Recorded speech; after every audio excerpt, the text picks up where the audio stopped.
avec l'assentiment de tous les membres de la plateforme, vous dire, mes chers compatriotes, qu'il y a un mois, presque jour pour jour, nous nous sommes retrouvés dans le cadre d'une rencontre avec la presse afin de donner la lecture que la plateforme Ensemble pour le Gabon s'est faite tant de l'organisation que des résultats du référendum, tout en mettant en garde les nouvelles autorités sur les graves dangers qu'il y aurait à laisser le ministère de l'Intérieur organiser les prochaines consultations électorales, tant il a fait montre de sa totale soumission et de son incapacité tant structurelle que organisationnelle à livrer un scrutin libre, transparent, crédible et inclusif.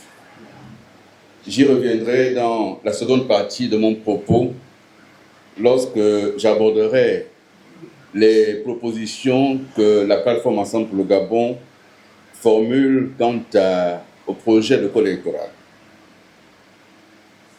Je voudrais dans un premier temps aborder un sujet qui me tient particulièrement à cœur et qui en fait est au fondement de mon engagement politique et qui fait partie des éléments pour lesquels la plateforme Ensemble pour le Gabon se déploie. Il s'agit de la préservation de l'état de droit démocratique en vue de garantir et de préserver nos libertés individuelles et collectives. Mesdames et messieurs, chers compatriotes, en me tenant devant vous cet après-midi, je n'ignore rien des critiques qui sont formulées à mon encontre au nom de ce que j'ai servi le précédent régime. Les prises de position qui vont être les miennes ce jour ne manqueront pas de susciter les mêmes critiques auprès des mêmes personnes qui, bien sûr, ne se fatigueront pas. Et la formule est désormais entendue et connue de tous. Le message serait bon, le messager ne serait pas le bon. En attendant donc qu'apparaisse sous le ciel politique gabonais celui qui serait sans tache ni ride, ni rien de semblable, et à qui on n'aurait rien à reprocher, qui serait à peine né et qui serait un bébé, mais qui grandirait aussitôt, comme dans nos mythes traditionnels. Je me permets de dire la part qui est la mienne et la part que nous avons en partage dans le cadre d'Ensemble pour le Gabon sur la vie de notre pays aujourd'hui. N'en déplaise à ceux qui ne seraient à leur aise que dans le silence qu'observerait Billy Bizzle. Ils peuvent attendre, car ce silence n'arrivera pas.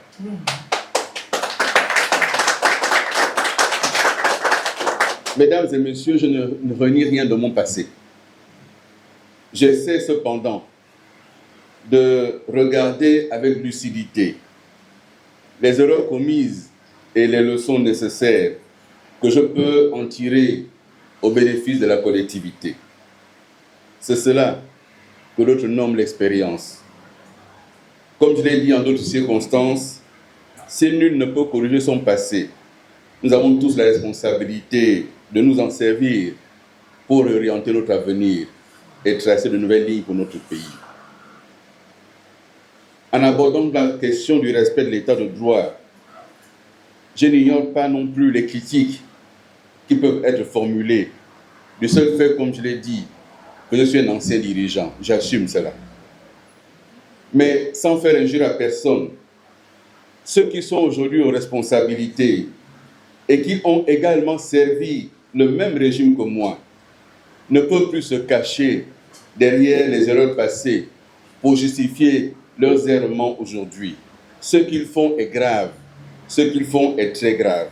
Ce qu'ils font est pire que ce qu'ils ont dénoncé. Et cela est inacceptable.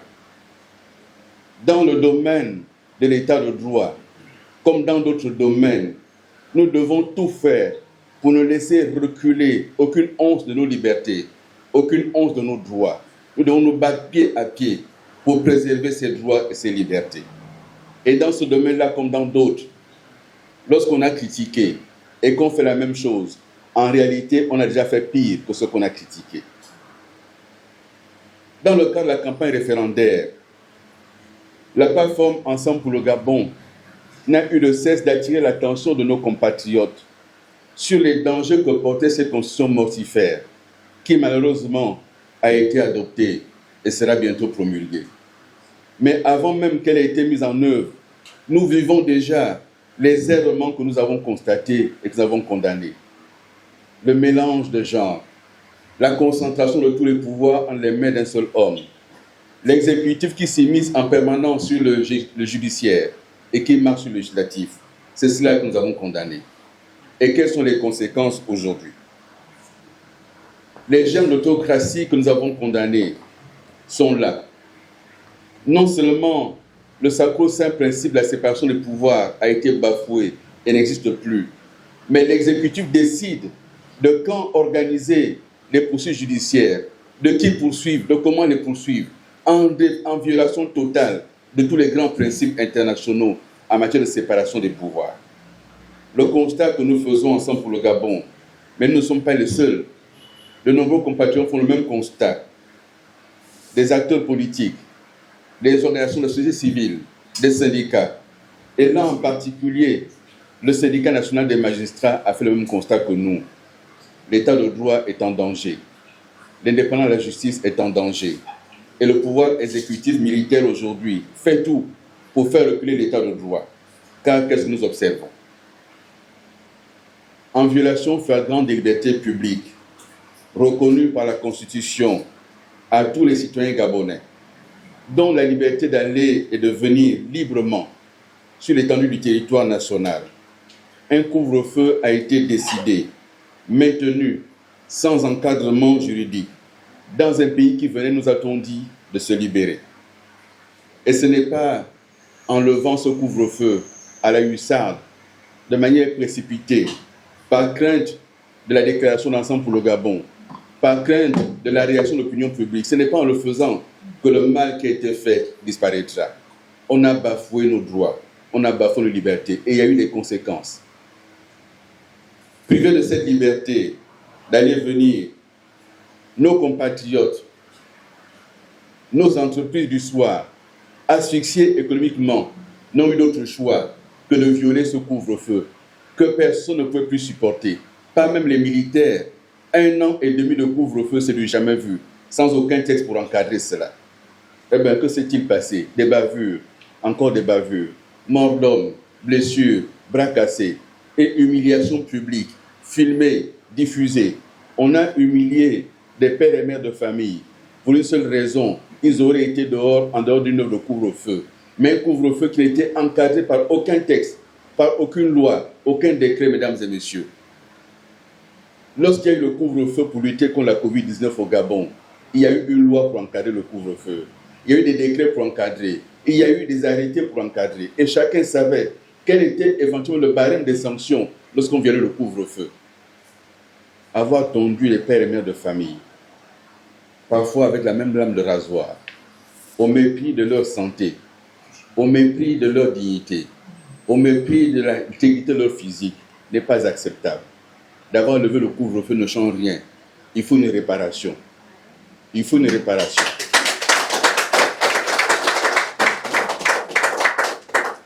Ces méthodes ne sont pas dignes d'un état de droit. Même en transition, le Gabon n'est pas né hier.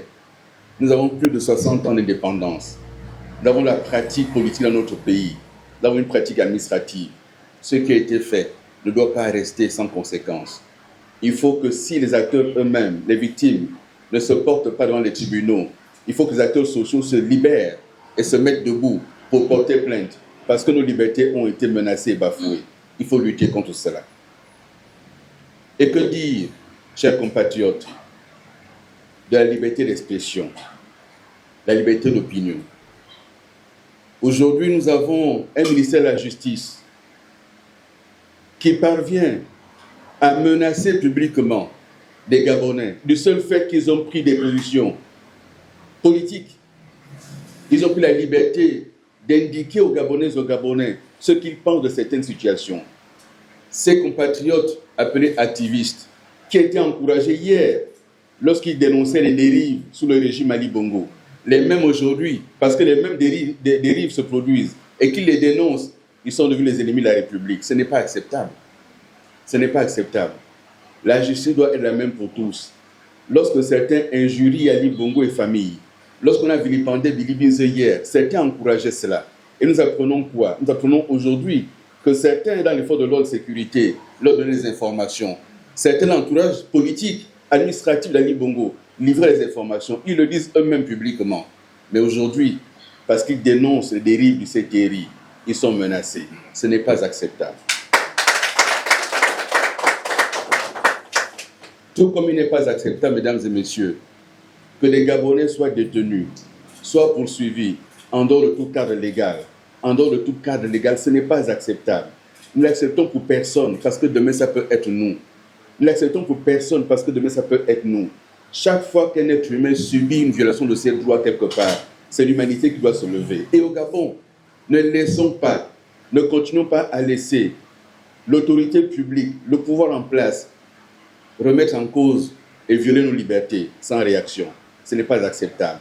Et Ensemble pour le Gabon réagira toujours pour défendre nos libertés. Nous sommes là pour ça. Et nous l'avons dit, nous l'avons proclamé, n'en déplaise à quelques-uns. Mes chers compatriotes,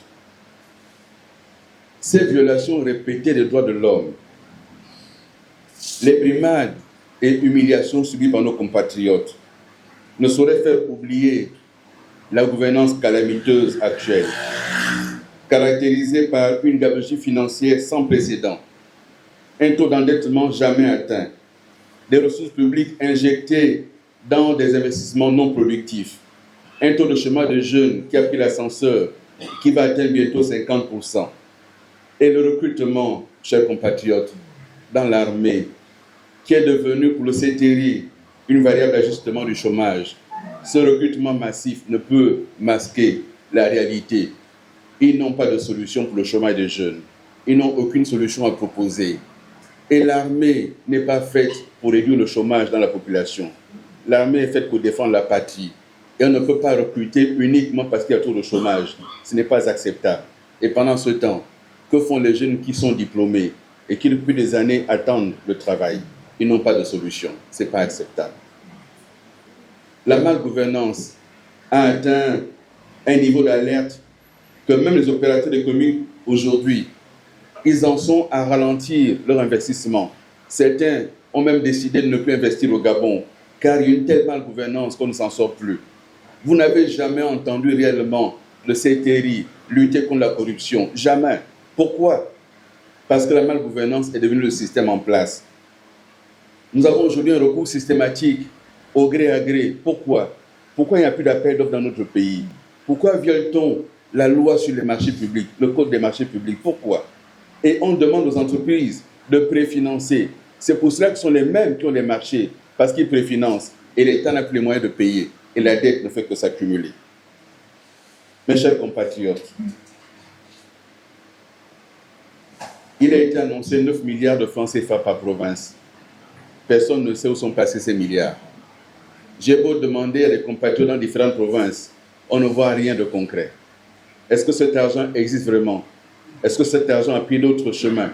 On n'en sait rien. Mais tu nous as dit qu'il n'y a rien de concret sur le terrain relativement à ces 9 milliards par province. Chers compatriotes, à quoi assistons-nous aujourd'hui? À travers le monde, des étudiants gabonais sont mis à la porte parce que les frais de scolarité ne sont pas payés, parce que les bourses ne sont pas payées. Et pendant ce temps, le président voyage, il va à gauche, à droite. On ne peut plus compter le nombre de voyages qu'il effectue à l'étranger. Et tout cela a un coût. Et on nous dit que c'est pour rechercher des investissements. Mais on n'a encore vu aucun investisseur véritablement mettre de l'argent au Gabon depuis que le CTRI est là. Aucun. En dehors de ceux qui préfinancent et dont on ignore la teneur des contrats. Le moment viendra où nous en parlerons. car on ne peut pas continuer à laisser faire. Ce n'est pas possible. Chers compatriotes, le taux d'endettement du Gabon va atteindre 80% l'année prochaine. La CEMAC limite à 70% maximum.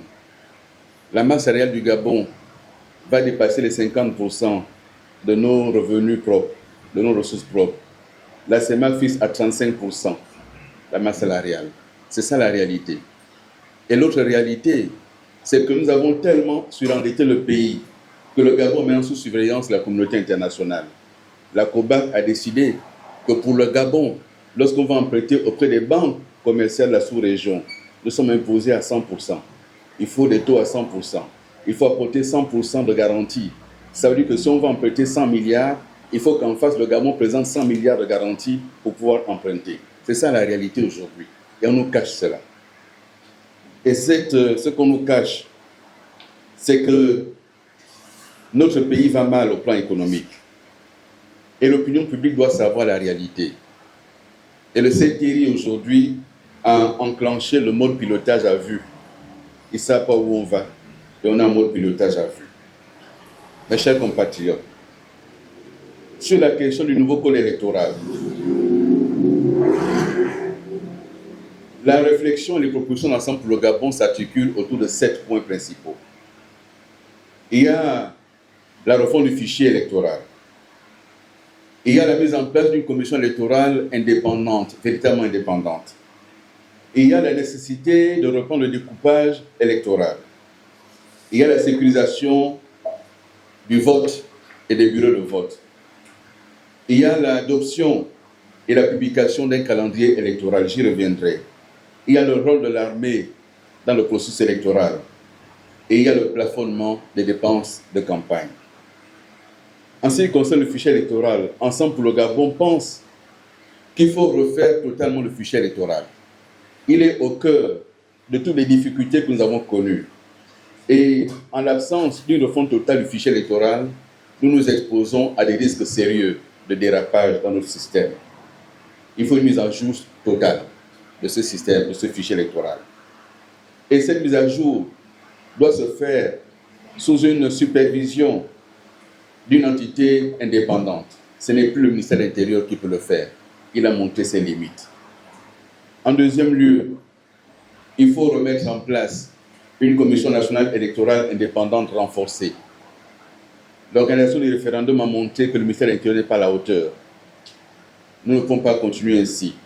Et cette commission que nous proposons devra être impliquée en amont depuis l'élaboration de la liste électorale jusqu'en aval. Elle doit être au cœur de toute l'organisation. Cette commission doit être au cœur de tout ce qu'on doit entreprendre. Et nous mettrons en place, si c'est accepté, des mécanismes pour une formation continue de ses membres.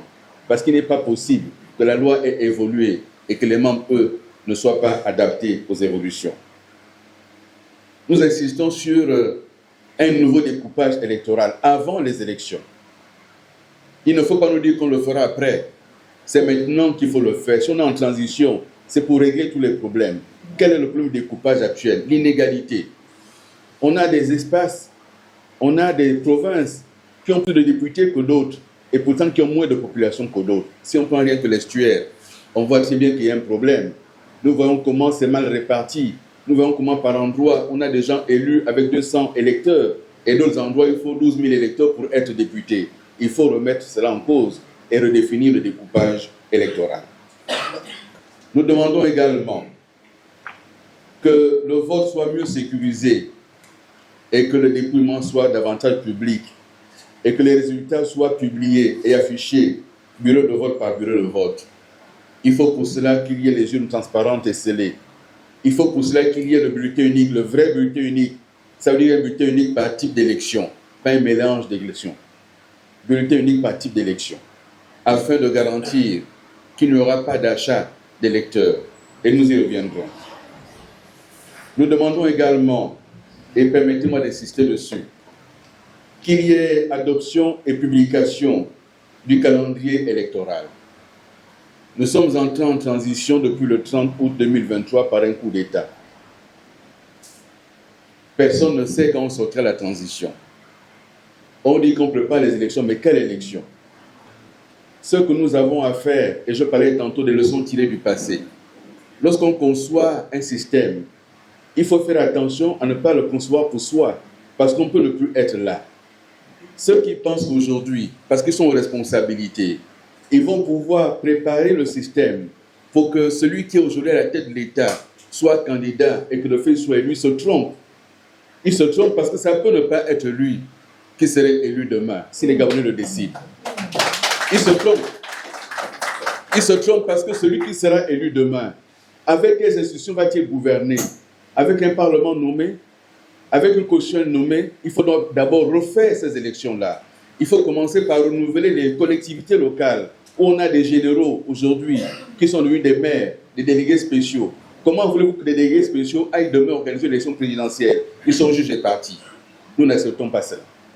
Il faut donc commencer par l'élection des collectivités locales, renouveler les conseils municipaux, les conseils départementaux, élire les maires, les présidents des conseils, faire l'élection des sénateurs, faire l'élection des députés, changer la Cour constitutionnelle, parce qu'aujourd'hui, telle qu'elle est composée, telle qu'elle est nommée, nous savons de quel côté elle va pencher. Et donc, il faut avoir tout renouvelé avant de faire l'élection présidentielle. C'est ce que nous disons ensemble pour le Gabon.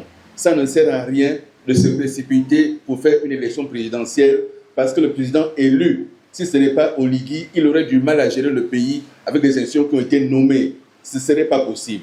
Et nous n'acceptons pas cela.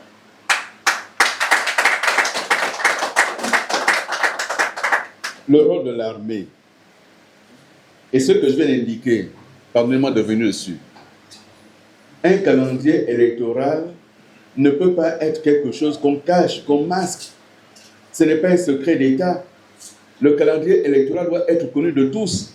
Nous devons savoir qu'à telle date, il y aura des élections. Ceux qui sont intéressés par cette élection se préparent. L'opinion se prépare. La population se prépare. On ne peut pas nous gouverner comme cela, comme si on était aveugles, comme si on était des enfants à qui on cache la réalité. Il faut qu'il y ait la transparence, qu'on sache quand auront lieu les élections, à quelle date et qu'est-ce qu'on fait pour y arriver. C'est important, c'est la transparence qu'on demande. On a dit qu'il faudra faire différent du passé. Faisons différent pour l'avenir et faisons différent en étant transparents sur le calendrier électoral. Le rôle de l'armée.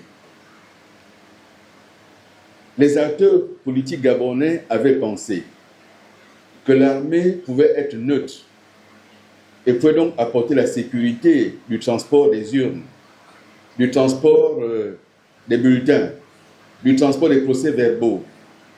Mais depuis le 30 août, l'armée est rentrée dans la danse.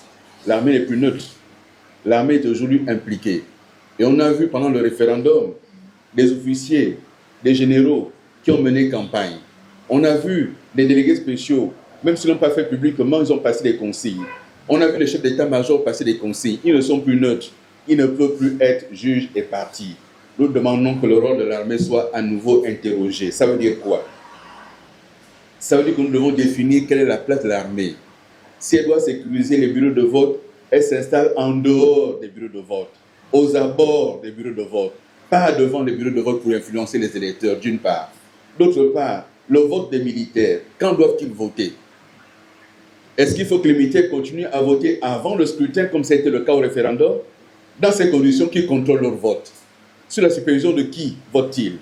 Les militaires sont des citoyens comme les autres, ils ont le droit de vote. Il faut donc qu'ils votent comme tous les Gabonais le jour du scrutin. Et le militaire qui est affecté ailleurs que sur son lieu d'inscription fait comme tous les Gabonais une procuration pour voter. Point à la ligne. Plus question de laisser les militaires voter dans leur caserne. Ce n'est pas acceptable.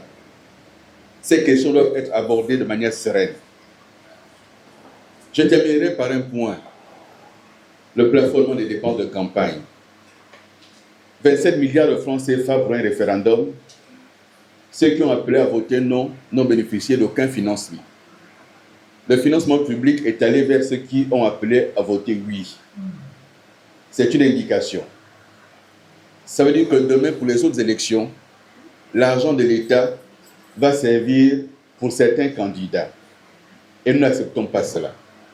Lorsqu'on parle du financement qu'il faut plafonner, pourquoi? Un siège de député, un candidat de l'opposition à peine avoir 5 millions. Le candidat du pouvoir viendra avec 100 millions. Il n'y a pas équité dans ce vote. Il n'y a pas équité. Il faut retrouver l'équité dans le vote. Nous demandons que ce soit plafonné. Pourquoi? Pour lutter contre la corruption, pour lutter contre l'achat des consciences, pour lutter contre l'achat des électeurs. Il faut que ce soit plafonné. Mais non seulement il faut plafonner, mais il faut créer un organisme dédié pour contrôler cela. Nous savons que sur un siège, il y a tant d'électeurs. Sur le nombre d'électeurs qu'il y a, on peut faire tant de t-shirts. Combien coûte un t-shirt? Combien coûte une affiche? Combien coûte une propagande? On fixe cela. Et l'État doit véritablement accompagner les électeurs, les élections et les candidats. Ne pas le faire, c'est donner les clés du pays à celui qui est assis sur la caisse publique et qui s'en sert à sa guise. Ne pas plafonner, c'est déjà donner les clés du pays à celui qui a les armes et qui demain va menacer tout le monde. Ne pas plafonner, c'est donner les clés du pays à quelqu'un qui demain ne va pas respecter sa parole. Nous demandons que tout ceci soit contrôlé et qu'il y ait un organisme indépendant pour ça. Mes chers compatriotes, l'élaboration d'un code électoral ne peut être laissée à la seule responsabilité du CTRI et de ses appendices. Nous demandons que des consultations soient engagées pour que les acteurs politiques, la société civile, les médias, que les uns et les autres soient consultés pour que chacun donne son avis sur ce que c'est un code électoral. Nous le demandons. Il faut un processus inclusif, participatif. Mais je ne parle pas ici d'ouvrir un nouveau dialogue. On ne parle pas de ça. On parle de consultation pour que ceux qui ont des choses à dire puissent dire ces choses-là et faire des propositions pour un code électoral qui soit véritablement démocratique et inclusif. Merci pour votre aimable attention.